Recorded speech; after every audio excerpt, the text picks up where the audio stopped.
The scent hit me first: pine, earth, and something wild that made my pulse quicken.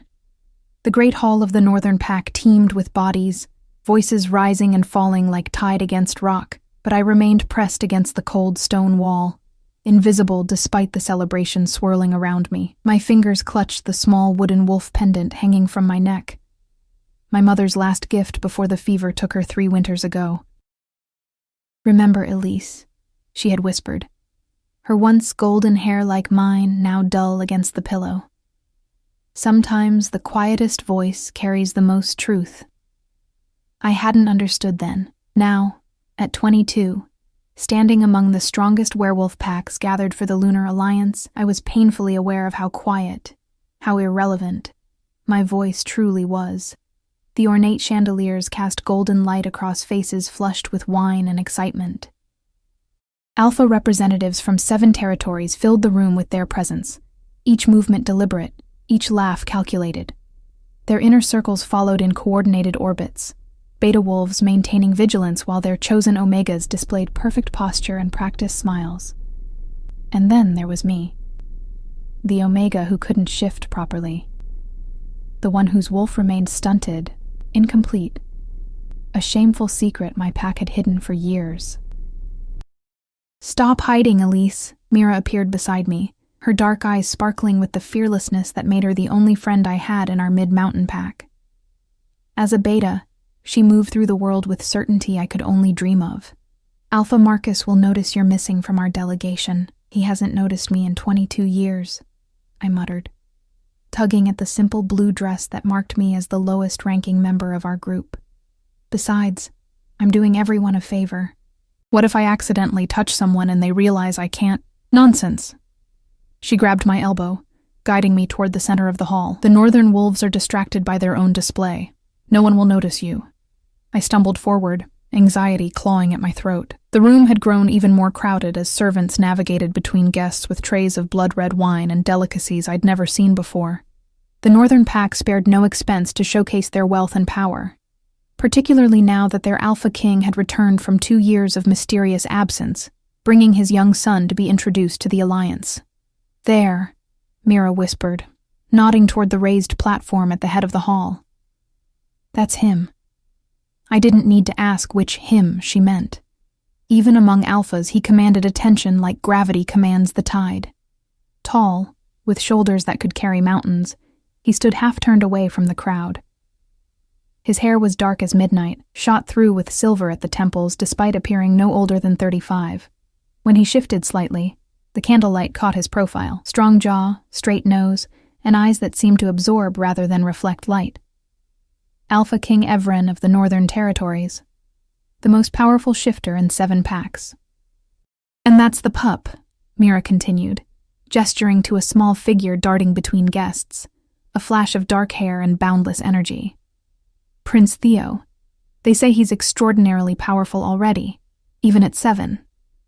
The child moved too quickly for me to see properly, but there was something both wild and vulnerable about his movements that made my heart twist unexpectedly. I had always felt drawn to the pack younglings, perhaps because they, like me, existed on the periphery of power. "I need air," I murmured, the press of bodies suddenly overwhelming. My wolf stirred uneasily beneath my skin. Not the full-bodied presence others described, but a fragmentary whisper I could never quite grasp. Mira frowned. "Don't go far. The welcome ceremony starts soon and—" "Just 5 minutes," I promised, already backing away. I slipped through the crowd, head down, body angled to avoid contact. Years of making myself small had perfected the art of invisibility. A corridor branched off from the main hall, cooler air beckoning. I followed it blindly, the sounds of celebration fading with each step, until I found myself in a small interior garden. Stone benches surrounded a pool where water trickled from the mouth of a carved wolf. The stars glittered overhead through an opening in the ceiling, and for the first time since arriving at the northern stronghold, I could breathe.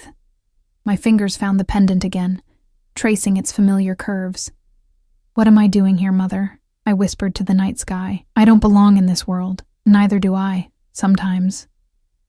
The small voice startled me so badly I nearly fell into the pool. Spinning around, I found myself face to face with a child, dark-haired and solemn-eyed, dressed in formal clothes that seemed to constrain his natural energy. Prince Theo. I dropped immediately to one knee, head bowed, heart hammering. Your Highness, I apologize for the intrusion. I didn't. Please don't do that, he interrupted, his voice surprisingly steady for a child. Everyone bows and calls me Highness, but never looks at me. Hesitantly, I raised my eyes to meet his. They were extraordinary, amber flecked with gold, already holding wisdom beyond his years. What's your name? He asked. Elise, I answered softly. From the mid-mountain pack, he nodded solemnly, as if cataloging this information. Why did you say you don't belong? The question, so direct, caught me off guard. I found myself answering honestly before I could think better of it. I'm not what I'm supposed to be. Me neither, he confided, stepping closer. In the moonlight, I could see shadows beneath his eyes. Father says I'm supposed to be strong all the time, but sometimes I get scared. My heart melted. Without thinking, I reached out and took his small hand in mine. Being scared doesn't make you weak, you're high. Theo. It makes you wise. His fingers tightened around mine. You smell nice. Like honey and flowers. The others smell like they're trying too hard. A startled laugh escaped me. That's because they are. Father is making me meet everyone tonight, he continued, voice dropping to a whisper. But they all look at me like I'm a thing, not a person. I understood that feeling too well. Would you like to practice? Meeting someone who sees you as a person, I mean. His face brightened instantly. Yes! I straightened up and extended my hand formally. Prince Theo of the Northern Territories, I'm honored to make your acquaintance. I hope we might be friends. He giggled, a sound of pure childhood that seemed to dispel some of the garden's shadows, and shook my hand with exaggerated formality. The honor is mine, Lady Elise. Oh, I'm not a lady, I corrected gently. Just an Omega. His nose wrinkled in confusion. But you feel important. Before I could process what he meant, he stepped forward and wrapped his arms around my waist in a tight hug. The gesture was so unexpected, so innocent, that tears pricked at my eyes. I returned the embrace gently, feeling a strange protectiveness surge through me. Theo, I said softly, we should probably return to A low, warning growl cut through the night air like a blade. Step away from my son. The voice was deep, commanding. It resonated not just in my ears, but in my bones, my blood. The fragmentary wolf inside me suddenly alert and straining toward it. I froze, arms still around the child who now clung to me more tightly. I raised my eyes slowly, already knowing who I would see. Alpha King Evren filled the garden entrance, his massive frame blocking all escape. In the moonlight, his features were sharper, more predatory than they had appeared in the hall. His eyes, those extraordinary eyes, had shifted from human dark to wolf amber, fixed on where my hands touched his son. Father. Theo's voice held equal parts excitement and apprehension, but he made no move to leave my embrace. I found a friend. Did you? It wasn't a question, but a statement of barely contained fury. The Alpha King took one step forward, and I felt the weight of his power like a physical force pressing against my skin. Release him. Now. I tried to loosen my hold on Theo, but to my horror, the boy's arms tightened around me. No. She's nice, Father. She doesn't treat me like a prince. She treats me like me. Something dangerous flickered across Evren's face. He inhaled deeply, nostrils flaring as he scented the air. I knew what he would detect, my fear, certainly, but also my difference, the wrongness that marked me as defective among our kind. You're from Mid-Mountain, he said, eyes narrowing. Marcus's pack. I nodded, not trusting my voice. An Omega. Another inhale, his expression shifting from anger to confusion, then back to something darker. But you're not correct. The word sliced through me like a silver blade. I flinched, and Theo's arms tightened protectively. Don't be mean, Father, the boy said with surprising authority. Elise is my friend now. Theo, I whispered urgently. You should go to your father. But the Alpha King was already moving, crossing the garden in 3 long strides until he towered over us. I braced myself for his grip, for being roughly separated from the child, but what happened instead shocked me to my core. He reached out, his large hand surprisingly gentle as he tilted my chin upward, forcing me to meet his gaze. Something electric passed between us at the contact, a recognition that made no sense, a connection that couldn't exist. "What are you?" he asked, his voice barely audible. Before I could answer, voices and footsteps sounded from the corridor. The moment shattered as Alpha Marcus, my pack leader, burst into the garden followed by several northern betas. "There you are, Your Majesty, we've been—" Marcus stopped abruptly, his gaze landing on me, then narrowing dangerously. "Elise, what are you doing here?" I opened my mouth to explain, but Evren's hand hadn't left my face. In fact, his thumb now traced an absent pattern against my jawline, as if he'd forgotten he was touching me. "You know this, Omega?" Evren asked, his eyes never leaving mine. "A minor member of our pack," Marcus replied dismissively. "I apologize if she has disturbed you or the prince. Elise, come here at once." I tried to move, but found myself caught between Theo's embrace and Evren's touch. The boy still clung to me, and the Alpha King made no move to release my chin. I stood frozen between the 2 royals, heart thundering in my chest. "She hasn't disturbed anyone," Evren said finally, his voice holding an undercurrent I couldn't interpret. "Quite the contrary. My son seems to have formed an attachment." Marcus frowned. "Nevertheless, she needs to return to our delegation. The ceremony is about to begin, and we all have our places." Finally, Evren's hand dropped from my face. The absence of his touch left me strangely bereft. "Of course," he murmured, then knelt beside his son. "Theo, you must release the Omega now. We have duties to attend to." Reluctantly, the boy's arms loosened. "Will I see you again?" he asked me, eyes wide with hope. Before I could formulate a diplomatic answer, Evren spoke. "Yes." He stood, addressing Marcus while his eyes remained fixed on me. "In fact, I believe we should discuss a temporary arrangement. The prince clearly responds well to your Omega, and he has been unsettled since our return."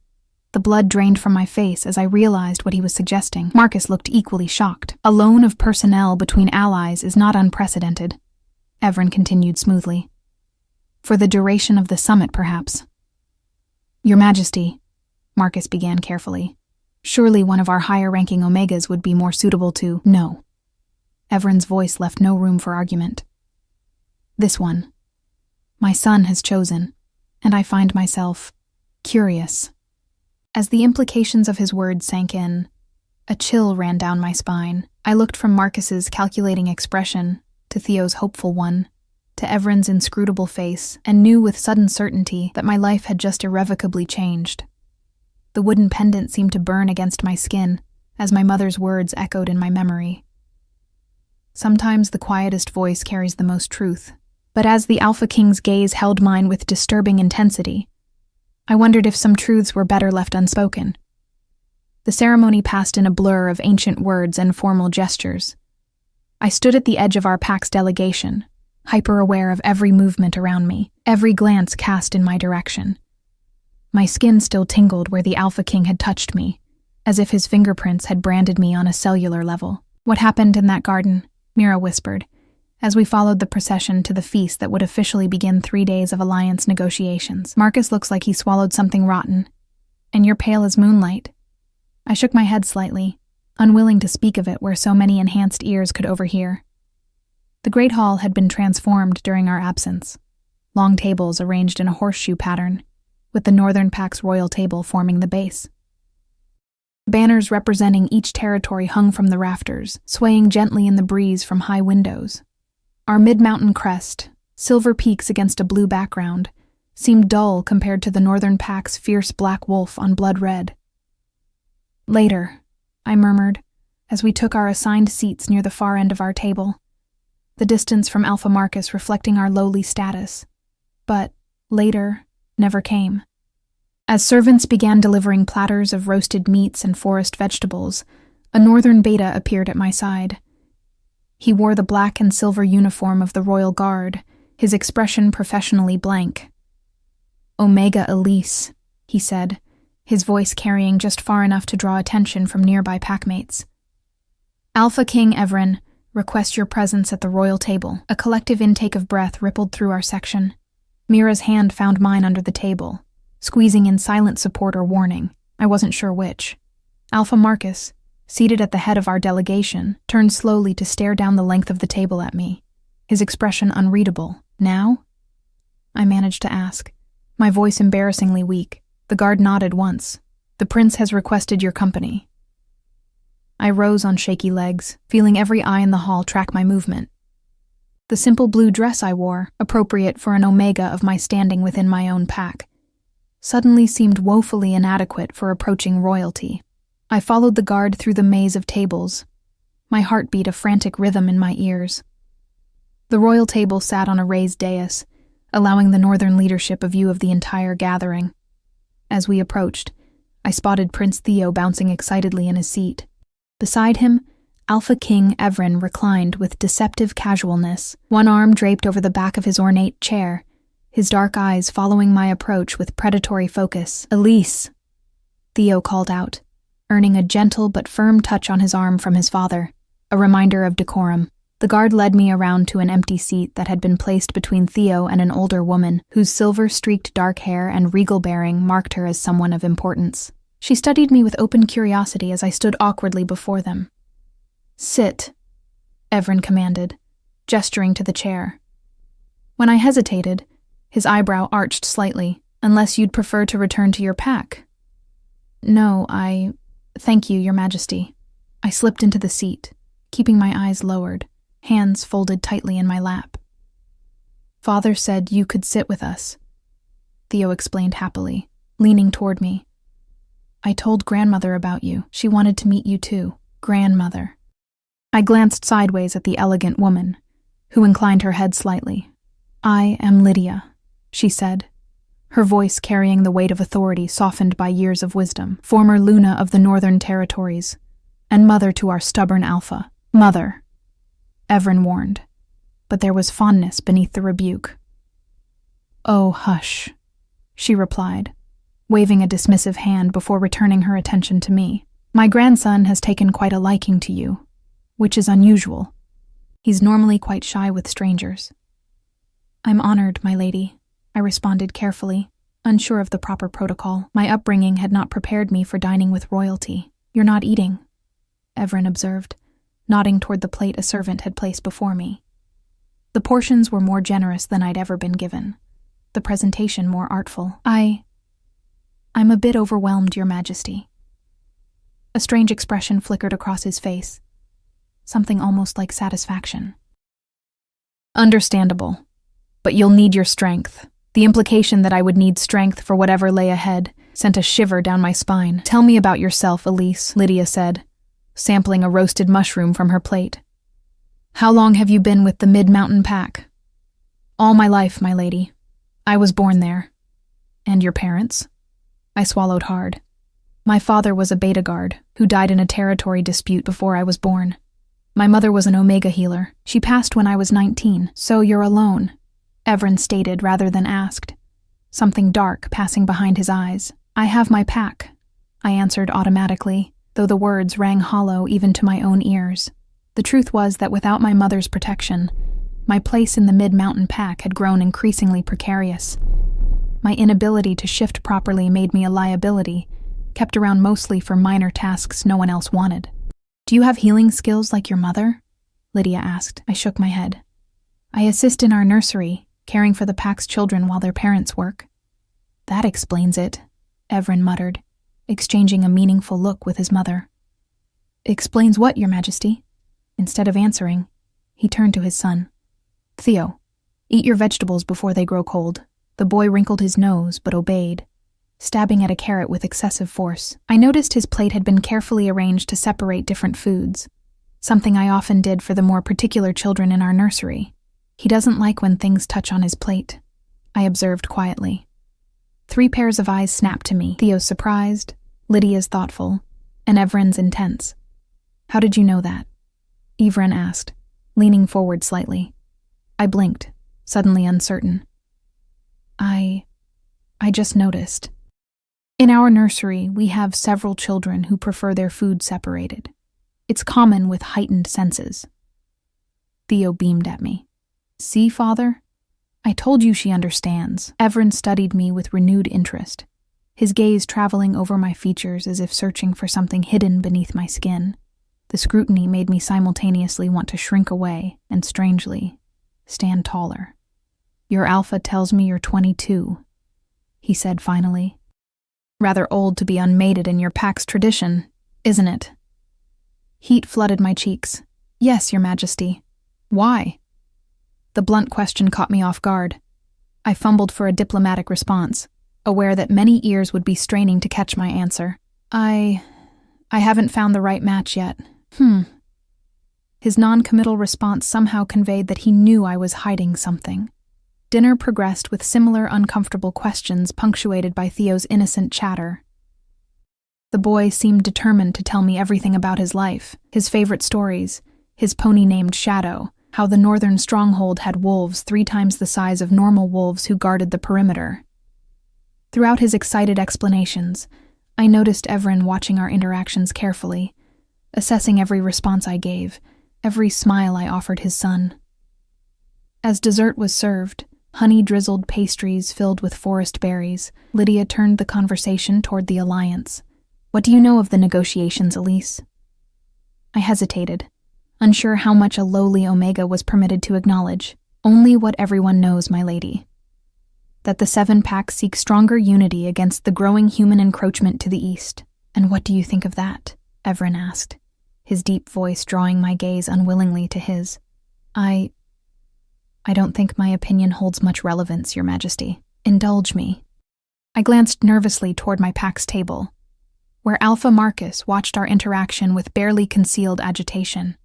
To speak of politics above my station could be seen as presumptuous. I believe, I began cautiously, that strength comes in many forms. Sometimes the most powerful defense isn't teeth and claws, but understanding. Understanding humans? Everin's lip curled slightly. Understanding differences, I clarified. Fear often comes from misinterpreting what we don't recognize in others. A loaded silence followed my words. I immediately regretted speaking so freely, dropping my gaze to my barely touched dessert. Interesting perspective from one so young, Lydia said finally, her tone unreadable. The feast began to wind down as midnight approached. Packmates grew louder with wine and full bellies, the formal atmosphere gradually relaxing. Theo's eyelids drooped despite his obvious determination to stay awake, his small body eventually leaning against my side in sleepy trust. The weight of him, warm and innocent, awakened something fiercely protective in my broken wolf. I should take him to his chambers, Everin said, watching his son curl against me. I can carry him if you wish, I offered before I could think better of it. Everin's eyes narrowed fractionally. That won't be necessary. He stood in one fluid motion, drawing the attention of nearby diners who immediately straightened in respect. When he reached for Theo, however, the boy grumbled and pressed closer to me. No, he mumbled, half asleep. Want Elise. Everin's jaw tightened. Theo, come. It's all right, I soothed, gently stroking the child's dark hair. Your father will take you to bed, and perhaps we can see each other tomorrow. One amber eye cracked open. Promise? If your father permits it, I hedged, glancing up at Everin. The Alpha King's expression had softened fractionally as he watched our exchange. Yes, he said finally. Elise will be here tomorrow. Only then did Theo allow himself to be lifted into his father's strong arms, his small hand reaching out to squeeze mine once before he laid his head on Everin's shoulder. We'll discuss arrangements, Everin said to me, his tone making it clear this was not a request. Wait here. He strode away, carrying his precious cargo through the crowd that parted before him like water. As soon as they disappeared through a side entrance, I felt the protection of royal attention lift. Almost immediately, Alpha Marcus appeared at my side, gripping my elbow hard enough to bruise. What game are you playing? He hissed, low enough that only I could hear. None, Alpha, I whispered, Trying not to wince at his painful hold, the prince approached me in the garden. I was only kind to him, kind enough that the Alpha King himself has taken notice of a defective Omega. His fingers dug deeper. You've hidden your condition for years, but you won't be able to conceal it if he decides to test your shifting abilities. Fear clenched my stomach. Marcus was right. While my pack tolerated my disability because of my mother's respected position and my usefulness with children, the Northern Pack would see it as an abomination. I'll find a way to discourage his interest, I promised desperately. Marcus's eyes narrowed. See that you do, or I'll be forced to reveal your inadequacy myself. The alliance is too important to risk over your pathetic attempt to elevate your status. He released me with a slight shove that sent me stumbling back against the table. Lydia, who had been engaged in conversation with another elder, turned at the commotion. Her shrewd eyes took in my trembling form, and Marcus's retreating back, her expression darkening. Are you all right, child? She asked, her voice carrying genuine concern. Yes, my lady. Just tired. She didn't believe me. That much was clear, but she didn't press further. Come, she said instead, rising gracefully. I'll show you where you'll be staying tonight. Staying? I echoed, confused, but my quarters are with my pack in the East Wing. Lydia's smile held secrets I couldn't decipher. Not anymore. My son has requested you be relocated closer to the royal apartments. To be available for Theo, of course. But something in her tone suggested she believed otherwise. She offered her arm, an honor I never expected from someone of her standing, and led me from the hall, past curious onlookers and through corridors I hadn't seen before. The deeper we traveled into the stronghold, the more elaborate the decor became. Tapestries depicting ancient wolf legends, stone floors covered with plush rugs, sconces that cast golden light against wall carvings of running wolves. You've made quite an impression, Lydia said as we climbed a curved staircase. My grandson is not easily won over, and my son, she paused, considering her words. Everin has been changed by his time away. Harder, more solitary. It's refreshing to see him intrigued by someone. I'm sure it's only because of Prince Theo's reaction to me, I said quickly. I have experience with children, perhaps. Her tone made it clear she disagreed. Or perhaps it's because you're different. My steps faltered. Different. She stopped, turning to face me fully. In the shadowed corridor, her eyes caught the torchlight and reflected it back with a wolf's gleam. You don't shift like others, do you? The question struck like a physical blow. I stared at her, unable to form words through my panic. Don't worry, she continued gently. Your secret is safe with me, for now. How did you? I was Luna of this pack for 30 years, child. I recognized the signs. Her hand, weathered but still strong, caught mine. But what interests me is that my son, one of the most powerful alphas our kind has seen in generations, seems drawn to you despite this. Or perhaps because of it. I don't understand. Neither do I, she admitted. Not yet, but I intend to find out. She resumed walking, leaving me little choice but to follow. Here we are. We stopped before a heavy wooden door carved with intertwining wolves. Lydia produced a key and unlocked it, swinging it open to reveal a chamber that stole my breath. Larger than the entire cabin I shared with 3 other Omegas back home, it featured a canopied bed draped with midnight blue hangings, a sitting area before a fireplace where flames already danced, and windows overlooking what appeared to be a private garden. These are guest quarters? I asked faintly. Lydia's laugh was warm and knowing. These are the Moon Suite, traditionally reserved for visiting dignitaries or special guests of the Alpha family. The implication hung in the air between us. I took a step back. There must be some mistake. I'm a nursery Omega, not a no mistake. The deep voice from behind made me whirl around. Everin stood in the doorway, filling it with his presence. Thank you, Mother. I'll take it from here. Lydia patted my hand reassuringly before slipping past her son. At the threshold, she paused to whisper something in his ear that made him frown, then continued down the corridor until her footsteps faded away. We stood in silence, the Alpha King and the defective Omega, separated by an expanse of plush carpet and worlds of status. I clutched my mother's pendant like a talisman as Everin stepped into the room, closing the door behind him with a soft click that echoed like thunder in my ears. "Why am I here?" I finally asked, my voice barely audible even to my own ears. Everin moved to the fireplace, staring into the flames as if they held answers to questions I hadn't even thought to ask. "My son hasn't slept through the night since we returned from the wilderness," he said, his voice stripped of command, revealing something raw beneath.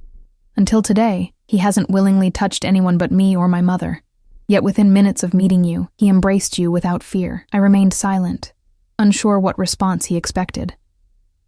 "You smell of honey and wildflowers," he continued, turning slowly to face me. "Pure Omega, but with something else. Something I haven't encountered before." He took a step toward me. I took one back. "Your Alpha knows what you are," he stated. "He fears I'll discover it." My back hit the wall. "I don't know what you mean, Your Majesty." Another step forward. "Don't you?" The pendant burned against my skin, my mother's voice echoing in memory. "Hide what you are, Elise. Not all differences are understood. Not all wolves accept what they fear." Everin now stood directly before me, close enough that I could feel the heat radiating from his powerful body. He raised one hand, and I flinched involuntarily, drawing a frown from him. "I won't hurt you," he said, sounding almost offended. His fingers touched my cheek with surprising gentleness. "I want to understand." "There's nothing to understand," I whispered. "I'm no one. Nothing special." His thumb traced the curve of my lower lip, sending electricity racing through my veins. "Liar," he murmured, but the accusation held no malice. "Show me your wolf, Elise." And there it was, the command I had dreaded since the moment he found me with his son, the request I could not fulfill, the failure that would expose me as the fraud I was. "I can't," I admitted, dropping my gaze in shame. His finger under my chin forced my eyes back to his. "Can't or won't, can't." The word was painful to speak aloud. "My shift is broken, incomplete." I expected disgust, rejection, perhaps even anger. What I didn't expect was the slow, predatory smile that curved his lips. "Just as I thought," he whispered, leaning closer until his breath caressed my ear. "You're exactly what we need." "What do you mean?"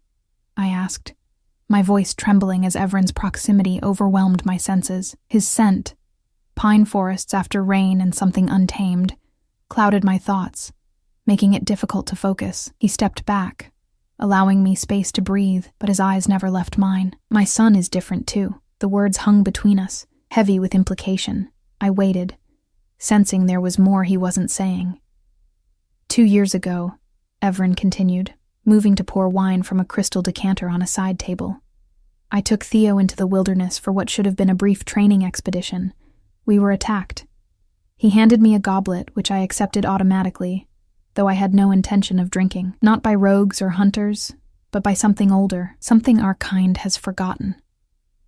The firelight cast his face in sharp relief, highlighting a scar along his jawline I hadn't noticed before.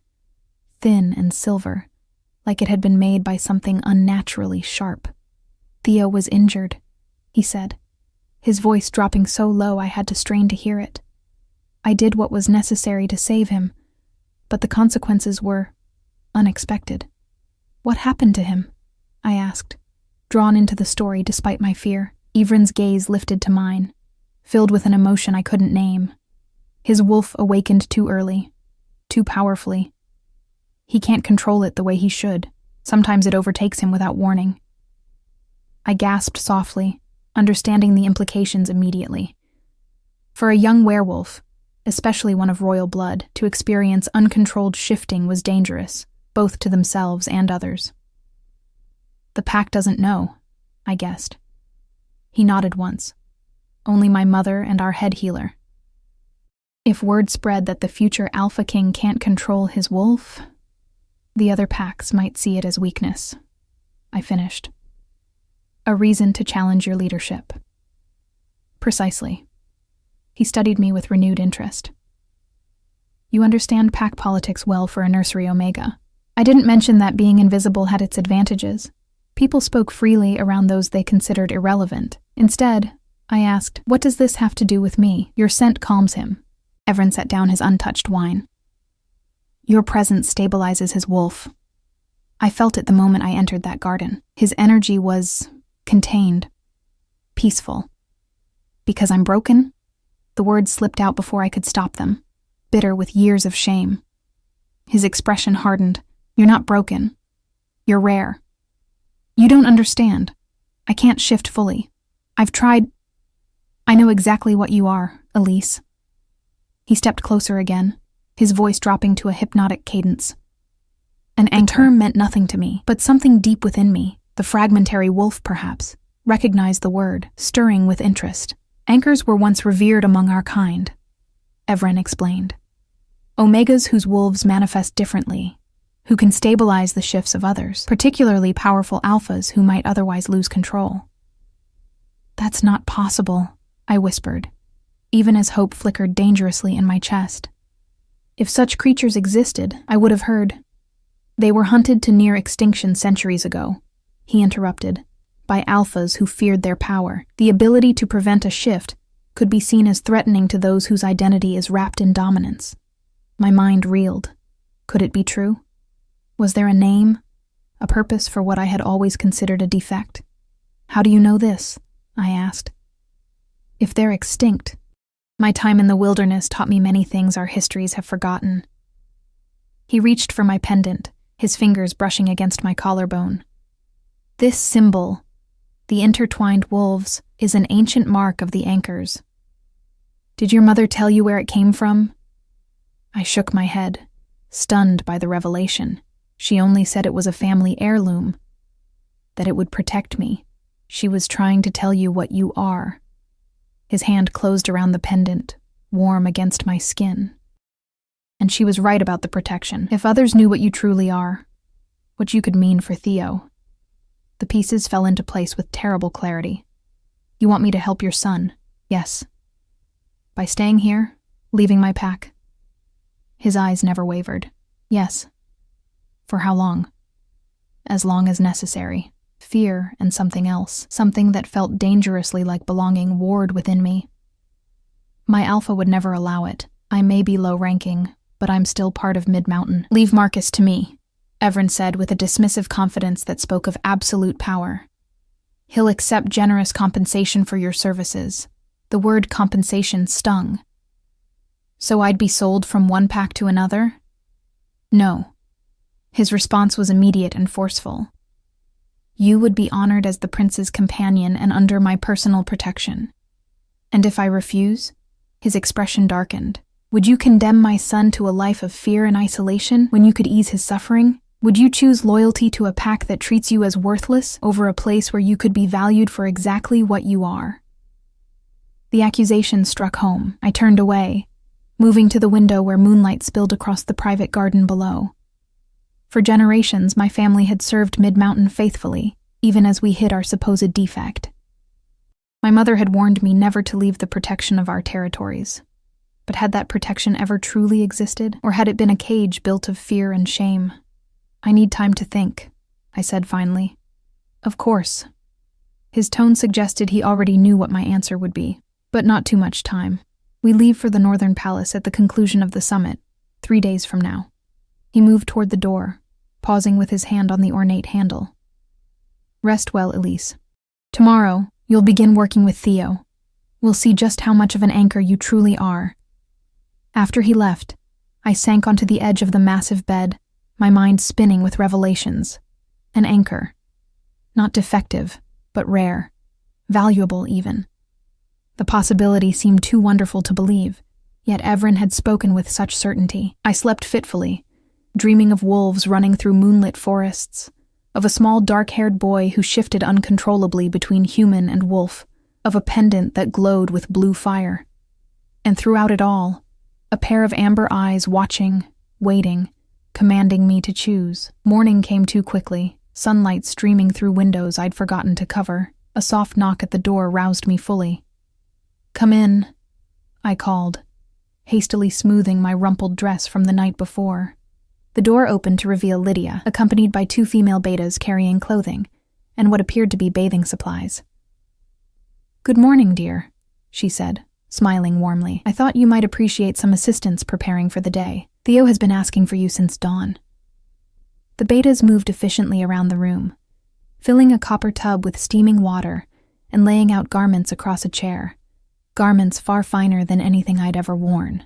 "These are for me?" I asked incredulously, touching the soft fabric of a sage green dress. "Of course," Lydia replied. "You can't continue wearing the same clothes, and you should dress appropriately for your new position." "I haven't accepted any position," I said carefully. Her knowing smile never faltered. "Haven't you?" She left me to bathe and dress, promising to return in an hour to escort me to breakfast. Alone again, I slipped into the fragrant water, allowing myself a moment of pure luxury. The heat soothed muscles tensed from stress and confusion, and for a brief time, I set aside the impossible choice before me. The green dress fit perfectly, its simple elegance flattering without being ostentatious. As I fastened my mother's pendant around my neck, a flash of movement in the garden below caught my eye. I moved to the window and spotted Theo chasing a butterfly, his small face alight with childish joy. Evren sat on a stone bench nearby, watching his son with a tenderness that contrasted sharply with his usual intensity. As if sensing my gaze, the Alpha King looked up, his eyes finding mine unerringly. Even at a distance, the connection between us snapped into place, electric and undeniable. He didn't smile or wave, but inclined his head slightly in acknowledgement, before returning his attention to his son. A knock at the door announced Lydia's return. When I opened it, however, I found Mira instead, her face tight with concern. "Elise," she hissed, grabbing my hands. "What's happening? The entire pack is talking about how you spent the night in the royal quarters and—" She stopped abruptly, taking in my new clothing. "What are you wearing?" "It's complicated," I said, pulling her into the room and closing the door. "Mira, everything's changing so fast. The Alpha King says I'm something called an anchor. Someone who can help stabilize shifters who can't control their transformations." Her eyes widened. "An anchor? That's just a legend, Elise. You've heard of them?" "My grandmother used to tell stories." She shook her head as if to clear it. "But that doesn't explain why you're dressed like that, or why Marcus is in closed negotiations with the Alpha King this morning." My stomach dropped. "They're discussing me, aren't they?" "I think so," she admitted. "But Elise, you need to be careful. Marcus was furious last night, saying you've overstepped your place, trying to curry favor with the royals. That's not what happened." "I know that," she said soothingly. "But you know how he is. And now—" She gestured at my dress. "You're already looking the part of someone who belongs here." Did I belong here? The question resonated deeper than I expected. "I need to go," I said, suddenly anxious to see Theo, to test Evren's theory about my abilities. "I promised to meet the prince this morning." Mira's expression grew troubled. "Just remember who you are, Elise. Where you came from. Don't let them change you into something you're not." But as I followed a guard to the private garden where Theo waited, his small face lighting up at my approach, I couldn't help wondering if perhaps I was finally becoming who I was always meant to be. Theo bounded toward me, all childish energy and innocent joy. "Elise, Father said you'd come." He wrapped his arms around my waist, and I felt a surge of protective warmth that had nothing to do with my supposed abilities. "Good morning, Your Highness," I said, smiling down at him. "Just Theo," he corrected, tugging me toward where Evren stood watching our interaction with that same intense scrutiny. "Father says you're going to help me with my wolf today." My eyes met Evren's over his son's head. "That's the plan, though I'm not entirely sure how." "Neither am I," Evren admitted, surprising me with his candor. "But we'll discover that together." He gestured toward a pathway leading deeper into the garden. "Shall we begin?"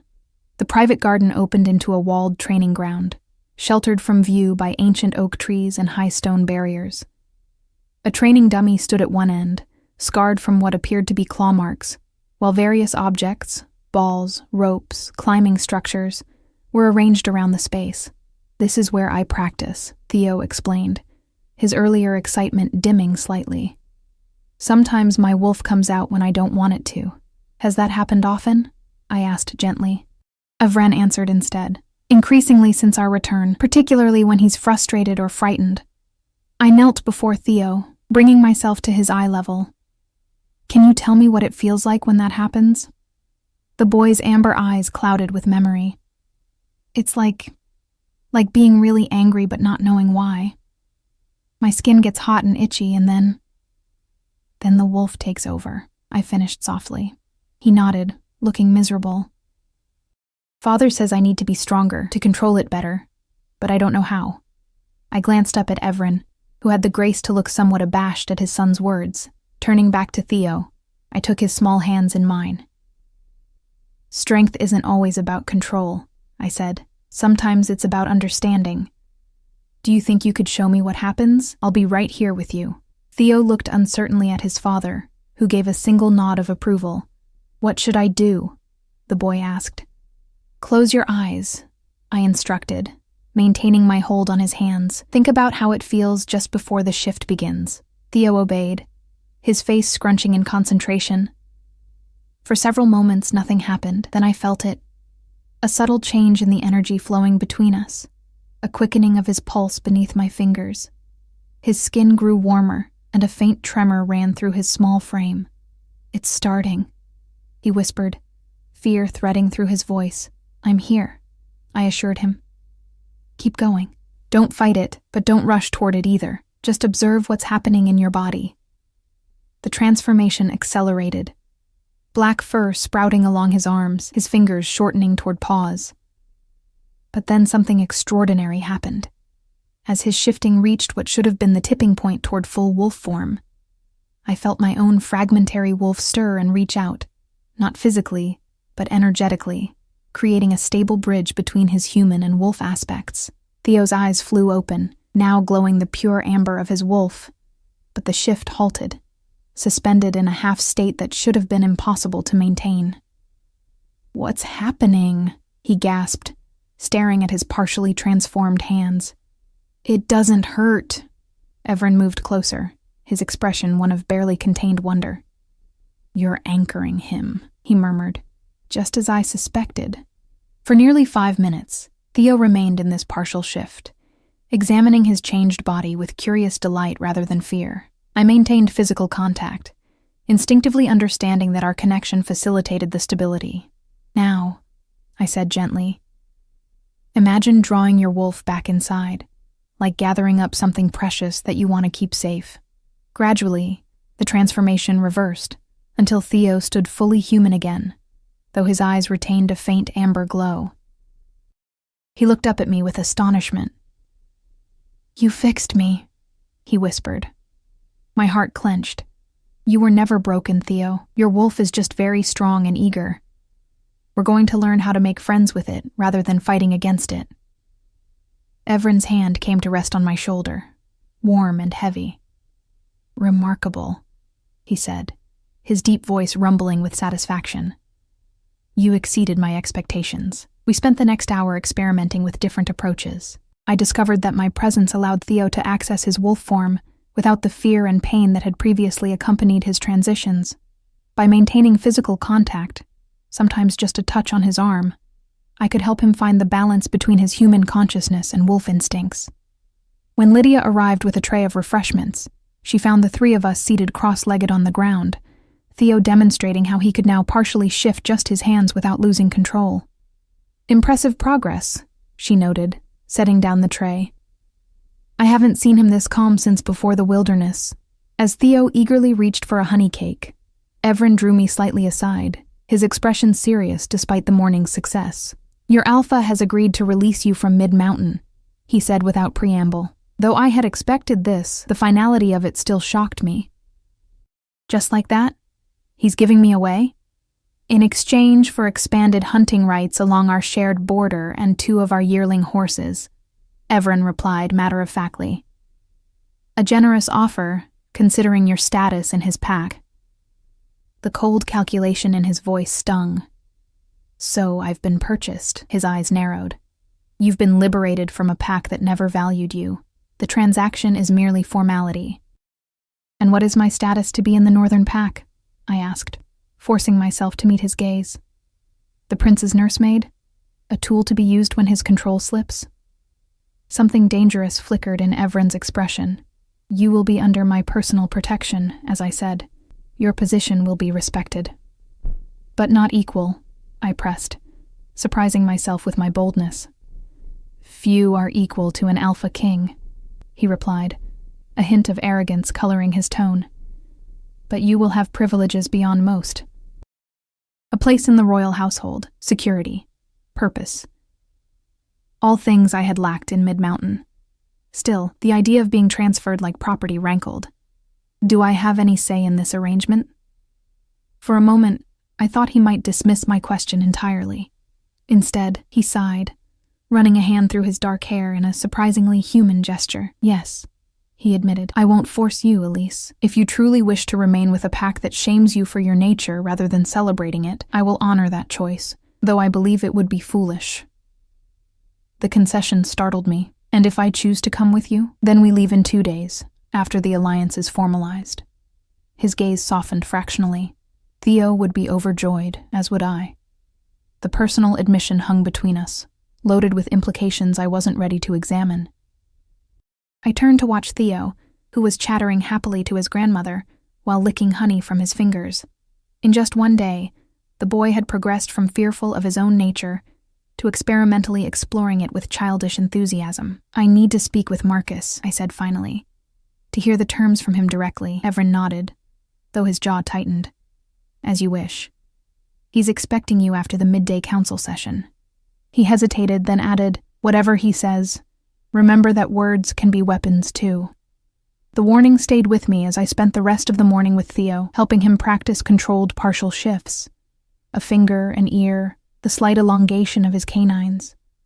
By noon, he was exhausted, but triumphant, falling asleep against my shoulder as we sat beneath an old oak tree. He trusts you completely, Lydia observed, bringing a light blanket to drape over the sleeping child, a rare gift from one so guarded. Has he always been that way? I asked, gently stroking Theo's dark hair. No, she said, lowering herself onto a bench nearby. Before the wilderness, he was open, fearless, too much so perhaps. That's why Evren took him away, to teach him caution. Her eyes clouded with old pain. Whatever happened out there changed them both. Evren mentioned an attack, I prompted carefully. Lydia nodded, lines deepening around her eyes. They were found half dead at our borders. Evren carrying Theo through a snowstorm. My son was covered in wounds that wouldn't heal properly, and Theo... She shook her head. Theo wouldn't speak for months. When he finally did start shifting, it was violent, uncontrolled. And no healer could help. Our best tried. That's when Evren began researching the old legends, searching for answers in histories most have forgotten. Her gaze fell to my pendant. He became obsessed with finding an anchor, though most believed they were extinct, and now he's found one, I murmured, the weight of responsibility settling over me. Found one, Lydia agreed, and apparently decided you're the answer to more than just Theo's struggles. I looked up sharply. What do you mean? Her smile held secrets. My son may be Alpha King, but he's still a wolf at heart. The way he watches you speaks of more than mere interest in your abilities. Heat flooded my cheeks. That's impossible. I'm an Omega, and a defective one at that. You're an anchor, she corrected firmly. A born balancer of power. What better match for an Alpha whose strength sometimes threatens to consume him? Before I could formulate a response, a northern beta appeared at the garden entrance, announcing that Alpha Marcus awaited me in the eastern reception hall. With gentle care, I transferred the sleeping Theo to Lydia's arms and steeled myself for what would likely be an unpleasant confrontation.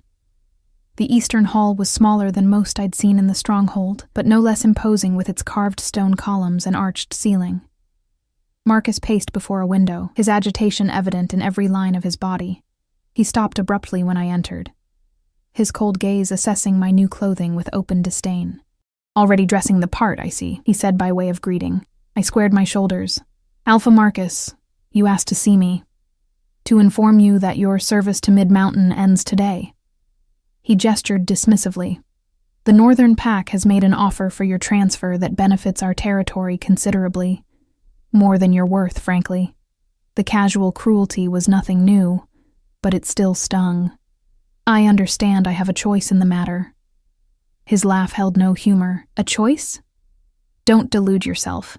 If you reject the Northern King's offer, you'll find no place waiting for you at Mid-Mountain. You would cast me out? Though I had expected as much, hearing it confirmed sent a chill through me. In a heartbeat, he confirmed. You're a liability, Elise. Always have been. Your mother's position protected you, but that protection has worn thin. His eyes narrowed. Did you tell them about your defect, or are you playing at being normal? They know what I am, I replied, chin raised despite my thundering heart. They call it being an anchor. It's rare, not defective. Marcus snorted. They've found a pretty name for your inadequacy, then. How convenient. Alpha King Everin seems to think I can help his son. Of course he does, Marcus scoffed. He's desperate. The boy is unstable. Everyone can sense it, though they pretend not to notice. If he thinks your oddity might help, he'd say anything to acquire you. The dismissal of both Theo's struggles and my abilities renewed my determination. Then you won't object to my transfer? Object? I'm delighted to be rid of you. He turned back to the window. The papers are already signed. Pack your meager belongings and be grateful someone finds use for you. As I turned to leave, dignity intact despite his barbs, Marcus added, One last thing, Elise. Don't forget what you are, regardless of what pretty title they give you. In the end, a broken wolf remains broken. I paused at the doorway, my mother's pendant warm against my skin. No, Alpha Marcus. What remains broken is your understanding of strength. I left him speechless, walking away from the only pack I'd ever known with my head held high and a future, uncertain but promising, unfolding before me. The final day of the summit dawned clear and cold, sunlight streaming through frost-etched windows. I stood in my chamber, no longer thinking of it as temporary, and watched servants load carriages in the courtyard below. 3 days had transformed my life completely, shifting my identity from unwanted Omega to valued Anchor, from Mid-Mountain outsider to Northern Pack member. A soft knock preceded Mira's entrance, her expression torn between happiness for me and sadness at our impending separation. So, it's really happening, she said, taking in my packed bags and the new traveling clothes Lydia had provided. Sturdy boots, warm leggings, and a fitted coat in Northern Pack black and silver. It is. I embraced her fiercely. I'll miss you. The only good thing about you leaving is watching Marcus pretend he negotiated a brilliant deal rather than admitting he's losing someone valuable. She pulled back, studying my face. Are you sure about this? The Northern Pack is different, stricter, more traditional. And the Alpha King? What about him? He watches you, Mira said carefully. Not like you're a tool for his son, but like you're his. The observation sent an involuntary shiver down my spine that wasn't entirely unpleasant. He's protective because of what I can do for Theo. If you say so. Her skepticism was evident. Just be careful. Power changes how people see you, and you've suddenly become very powerful indeed. I hadn't considered that perspective.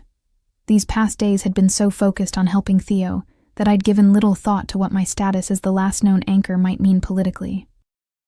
The ability to stabilize or potentially destabilize shifters could be viewed as threatening by some. I'll be careful, I promised. And I'll write when we reach the Northern Palace. After Mira left, I stood before the mirror, hardly recognizing the woman who stared back. The clothing was part of it, certainly. Finer than anything I'd ever owned, but there was something else. A confidence in my posture that hadn't existed before. For the first time in my life, my difference was valued rather than hidden. I touched the wooden pendant, wondering if my mother had known all along what I truly was. Had she kept me in Mid-Mountain to protect me from those who might exploit my abilities? Or had she simply not known there was another option? Are you ready? Evren's voice from the doorway startled me from my contemplation. He stood in the threshold, magnificent in formal traveling attire. A black tunic embroidered with silver runes over fitted leather breeches, a heavy cloak draped over one shoulder. The crown he'd worn during the alliance ceremony was gone, replaced by a simpler silver circlet that somehow made him look more regal, not less. Yes, I replied, surprised to find it was true. Though I'm not sure what awaits me at your palace. He entered the room fully, closing the distance between us with measured steps. A new beginning. A place where you aren't hidden away but celebrated for your gifts. And my responsibilities? I asked, needing clarity. Am I simply Theo's caretaker? You'll work with him daily, yes. But an anchor's role has traditionally been more comprehensive. He stood close enough now that I had to tilt my head to maintain eye contact.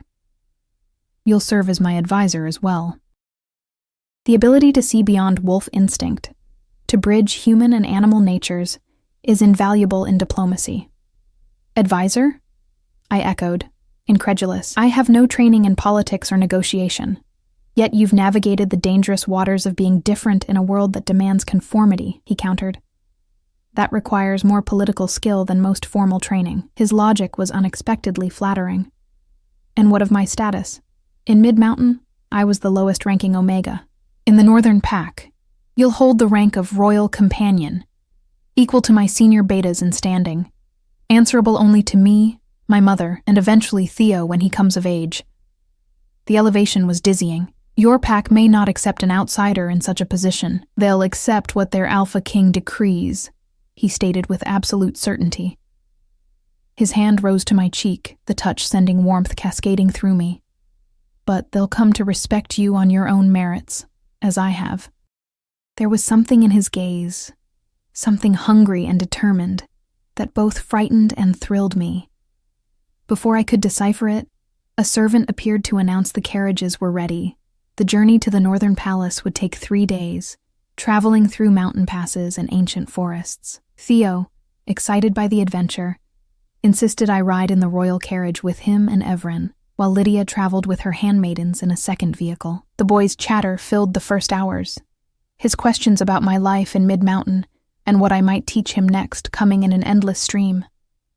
By midday, however, the rocking motion of the carriage had lulled him to sleep, his head pillowed on my lap as the forests of the borderlands gave way to the steeper terrain of Northern Territory. He's exhausted himself, Evren observed, his voice low to avoid waking his son. The summit was difficult for him, too many strangers, too much formality. Yet he managed beautifully, I said, gently stroking Theo's dark hair. You should be proud. I am. Of both of you. His gaze, when I glanced up, held unexpected warmth. You've given him hope, Elise. Before you, he believed something was wrong with him that could never be fixed.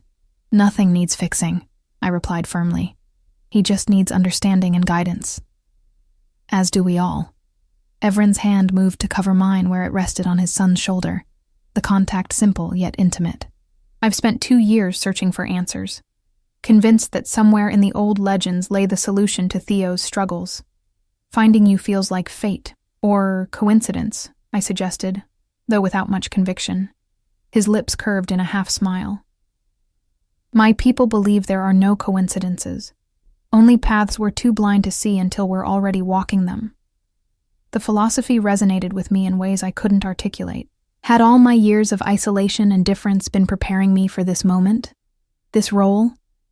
As the carriage climbed higher into the mountains, Evren shared more about the Northern Pack's customs and structure. Unlike Mid-Mountain's relatively relaxed hierarchy, Northern Wolves operated with strict protocols surrounding their Alpha King, protocols that had apparently become even more formalized during Evren's reign. After my father died, there were challenges, he explained. I was young for an Alpha King, barely 25. Traditional displays of dominance became necessary to maintain order. And now? I asked, curious about the man behind the crown. His expression turned contemplative. Now I understand that true strength lies in knowing when to show power and when to show restraint. The wilderness taught me that lesson harshly. Will you ever speak of what happened there? The question slipped out before I could consider its propriety. For a long moment, I thought he would refuse to answer. Then, his voice dropping to a near whisper, he said, We encountered an ancient, one of the first wolves, from whom all shifters descend. His fingers tightened unconsciously around mine. They aren't the noble creatures of legend, Elise. They're primal, terrifying in their power. This one had been corrupted by centuries of isolation and hatred for what our kind has become. I remained silent, sensing he needed to continue uninterrupted. It attacked without warning or mercy. I fought it while ordering Theo to run, but the boy... Grief and pride warred in his expression. He wouldn't leave me, and when the ancient had me pinned, throat exposed for the killing blow, my 7-year-old son threw himself between us. My breath caught at the image. What happened? The ancient bit him instead of me. Evren's free hand moved to trace a pattern on Theo's back, where I presumed the scars remained. The venom of a first wolf is potent beyond imagining. It was killing him by inches. I had no choice but to challenge the ancient for the right of healing. You fought it again? Injured? He nodded once. To completion this time. Its blood contained the antidote to its venom. I needed it to save Theo. The implication stunned me. To defeat an ancient, a creature of myth and nightmare, spoke to power beyond anything I had imagined, even in an Alpha King. You killed it. Yes. The simple word carried the weight of impossible victory and terrible cost, but its blood changed Theo even as it saved him. His wolf awakened too soon, infused with ancient power his human side cannot fully comprehend or control. That's why he needs you, to bridge the gap between the two halves of himself, until he's old enough to integrate them naturally. Understanding dawned with painful clarity. And that's why you were searching for an anchor. You needed someone who exists in both worlds without fully belonging to either. His eyes met mine, filled with something that might have been admiration. Exactly. The conversation shifted to lighter topics as the afternoon wore on, but a new understanding had formed between us. A shared purpose centered on the sleeping child who connected our fates. By evening, we reached a northern pack outpost nestled in a mountain valley. Though smaller than the stronghold, it still impressed with its stone walls and central great hall. Pack members greeted their Alpha King with deep bows of respect that verged on reverence, their curious glances at me quickly hidden when Evren introduced me as Anchor Elise, Royal Companion. After a simple meal, I retired to the chamber prepared for me, adjacent to Theo's and across from Evren's in the outpost's private wing. The quarters were comfortable if rustic, with a fireplace already lit against the mountain chill and furs piled high on the bed. I had just finished washing away the day's travel dust when a gentle knock sounded at my door. Expecting Lydia, or perhaps a servant, I was surprised to find Evren standing in the hallway, more casual now in a simple black tunic, the silver circlet absent from his brow. "May I enter?" he asked. His usual commanding tone softened into a request. I stepped aside, suddenly aware of my own informal attire, a sleeping shift covered by a borrowed robe. Evren closed the door behind him, his powerful presence making the chamber feel smaller. I wanted to ensure you were comfortable and to answer any questions that might have arisen since our earlier conversation. "I'm fine," I assured him. "Everyone has been most welcoming. They're curious about you." He moved to the fire, warming his hands. "An anchor is the stuff of legends to my people. Some will see you as a blessing, others as a threat to the natural order." "And what do you see?" The question escaped before I could reconsider its boldness. He turned, firelight casting half his face in shadow. "I see a woman of exceptional courage who has spent her life conforming to others' limitations, rather than exploring her own power. I don't feel powerful," I admitted. "No?" He stepped closer. "You've tamed the wildness in my son with nothing but your presence. You've stood your ground against an Alpha King more than once. You've left everything familiar to venture into the unknown. Another step. If that isn't power, Elise, I don't know what is." His proximity was intoxicating, his scent wrapping around me like a physical touch. "It doesn't feel like power," I whispered. "It feels like falling without knowing where I'll land." "Then let me catch you." The words were both promise and plea, his hand rising to cup my cheek. "Let me show you what you truly are." The moment stretched between us, taut with possibility. I knew I stood at a crossroads, not just between Omega and Anchor, but between safety and risk, between the familiar pain of rejection and the unknown territory of acceptance. "I'm afraid," I confessed. "Of me?" His thumb traced my lower lip, sending shivers through my body. "Of this. Of what's happening between us. It makes no sense. You're an Alpha King, and I'm the only woman who makes me feel balanced rather than broken." he finished, the only one who sees past the crown to the wolf beneath. With gentle inevitability, he leaned down, his lips meeting mine in a kiss that started as a question and transformed into a declaration. Heat bloomed between us, primal and perfect, as natural as breathing. My arms found their way around his neck, drawing him closer as years of loneliness dissolved in the warmth of his embrace. When we finally parted, both breathing heavily, I saw something in his eyes I never expected. Vulnerability. "Stay with us," he whispered against my lips, "not just for Theo, but for me. Be the anchor my son needs, and the partner I never thought to find."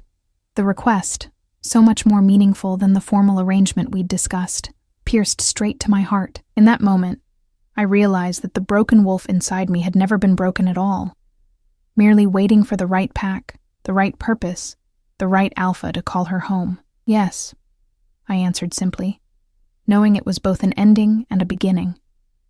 Outside the window, the moon rose full and bright over the northern mountains, illuminating a path I would no longer walk alone. My mother's pendant gleamed in the firelight, its twin wolves eternally intertwined, a symbol not of deficiency but of destiny. I had hugged the wrong Omega's pup in a moonlit garden, and in doing so, had accidentally found exactly where I belonged.